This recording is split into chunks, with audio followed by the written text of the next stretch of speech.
Je crois que je n'ai jamais été aussi en colère et aussi triste qu'en ce moment.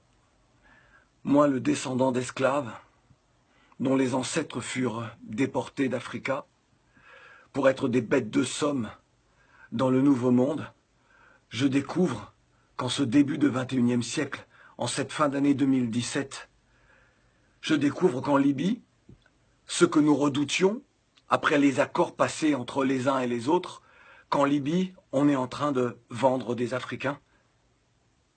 Là, en Libye, on vend nos jeunes qui, parce qu'ils ne pouvaient plus supporter le manque de vision d'avenir dans leur propre pays, ont décidé de partir, de braver le désert, de braver la mer, de braver la violence des groupes armés, de se retrouver humiliés en Europe en arrivant, que ce soit à Lampedusa ou ailleurs. Là, aujourd'hui, avec les accords passés entre la Libye et l'Union européenne, la France et d'autres pays, avec les États africains qui ferment les yeux, qui ne font rien, mais alors rien, pour aider cette jeunesse. Dire que nos jeunes ne peuvent plus partir. Ils font un sommet extraordinaire, il faut réfléchir. Aujourd'hui, on est en train de vendre, là, des Africains, des jeunes, nos jeunes. On les enferme dans des cages, puis on les vend au plus offrant. Et ça ne vous fait rien. Moi, le descendant d'esclaves, j'ai la haine. Je me demande que faut-il faire. Après cela, il faut que l'on nous dise qu'il faut aimer ce monde, il faut respecter les institutions telles qu'elles soient.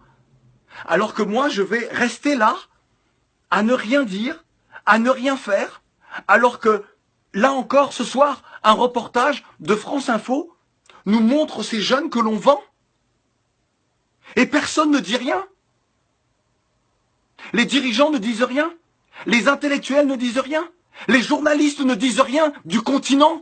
Personne ne se révolte. Les footballeurs qui ont les moyens ne disent rien. Vous laissez comme ça les uns les autres se faire vendre. Qu'est-ce que les descendants d'esclaves comme moi peuvent penser, doivent penser?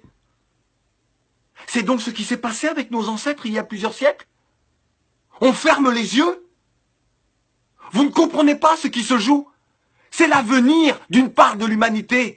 C'est l'avenir de toute l'humanité. Lorsque les êtres humains sont capables de vendre d'autres êtres humains, c'est qu'ils s'empoisonnent eux-mêmes. Ils se privent de l'humanité. Lorsque des personnes ferment les yeux sur cela, ils se privent de cette humanité. Ils rusent avec des principes d'égalité, des principes d'honnêteté, de respect de l'autre, de démocratie. Quelle démocratie?